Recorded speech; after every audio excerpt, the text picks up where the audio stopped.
മഹീന്ദ്ര B6-ന്റെ ഓണറാണ് ഇപ്പോൾ നമ്മുടെ ഒപ്പം ഉള്ളത്. നമ്മുടെ ചേർത്തലയിൽ കാറക്സിൽ ആദ്യത്തെ B6 ഇദ്ദേഹത്തിൻ്റെ ആയിരുന്നു.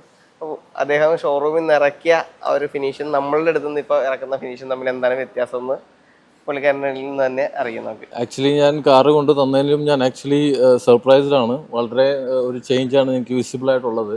അപ്പോൾ ഞാൻ എല്ലാവർക്കും റെക്കമെൻഡ് ചെയ്യുന്ന ഒരു കാറക്സ് എല്ലാവർക്കും ഞാൻ റെക്കമെൻഡ് ചെയ്യും. എൻ്റെ ഒരു ഫ്രണ്ടും അടുത്ത് എടുക്കുന്നുണ്ട്. ഞാൻ അവനോട് എന്തായാലും പറയും ഇവിടെ തന്നെ വരണമെന്ന്. പക്ഷേ നല്ല ഡിഫറൻസ് ഫീൽ ചെയ്യുന്നുണ്ട്. നമ്മൾ ഷോറൂമിൽ നിന്ന് പോളിഷ് ചെയ്ത് ഇറക്കിയതുപോലെ അല്ല. ഇപ്പോൾ നോക്കുമ്പോൾ നല്ലൊരു ഒരു ഫൈൻ ഒരു ഗ്ലേസിങ് കൂടിയിട്ടുണ്ട്.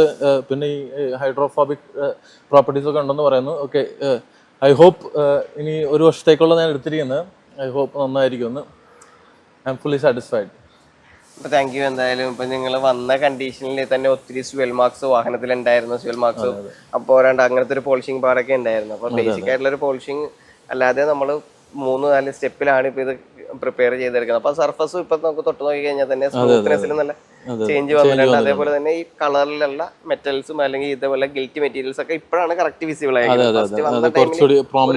കണ്ടീഷൻ ആയിരുന്നു, ഒരു ഷെയ്ഡായിട്ടായിരുന്നു കിടന്നത്. ഇപ്പൊ നല്ല പ്രോമിനന്റ് ആയിട്ട് വിസിബിൾ ആണ്. നല്ല ടോൺ തന്നെ വ്യത്യാസമുണ്ട്. കൂടാതെ അതിന്റെ പുറത്തേക്ക് നമ്മൾ ഇട്ടേക്കുന്നത് ഒരു കോട്ടിങ്ങിനും ഒരു ഡാർക്ക് ഫീല്, ബ്ലാക്ക് കളറിനൊക്കെ നല്ല ഡാർക്ക് ഫീൽ കിട്ടാൻ പറ്റിയ ഒരു കോട്ടിംഗ് ആണ് ബോറോഫിൻ കോട്ടിംഗ്. അപ്പോൾ അങ്ങനത്തെ കോട്ടിംഗ് ആണ് നമ്മളിപ്പോൾ ഈ വാഹനത്തിൽ ചെയ്തേക്കുന്നത്. അപ്പോൾ എന്തായാലും താങ്ക് യു.